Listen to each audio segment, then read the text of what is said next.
F'Malta un ambjent ideali biex jinħolqu proġetti innovattivi, mhux biss għax isib ma' min taħdem, imma għax il-pajjiż għandu relazzjoni b'saħħitha mal-bqija tal-Ewropa.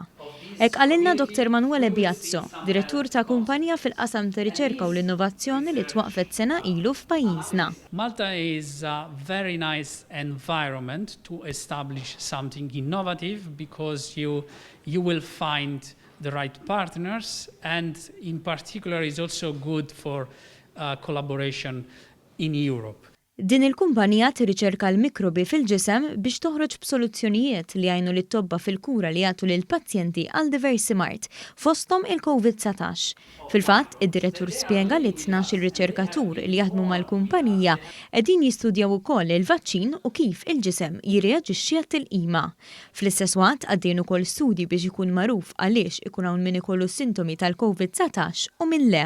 We are working on the immune response on this, so we have international partnership with the pharmaceutical companies on two main projects. That is what all of us knows, that is the vaccine, but in particular is how our microbial community could influence the immune response after a vaccination. Fi żjara fl-uffiċini ta' BioArte fil-Life Sciences Park, il-Ministru għar-Riċerka u l-Innovazzjoni Owen Bonnici inota li l-kumpanija toffri opportunitajiet lil riċerkaturi bi kwalifiċi għoljin kemm f'Malta kif ukoll lilin. Iva ħana nemnu ħafna fil-potenzjal tas-settur tar-riċerka u l-innovazzjoni kemm għax huwa a job creator, jiġifieri joħloq postijiet tax-xogħol, u anke li joħloq soluzzjonijiet li jtejbu il-ħajja tan-nies b'mod wiesa' ħafna.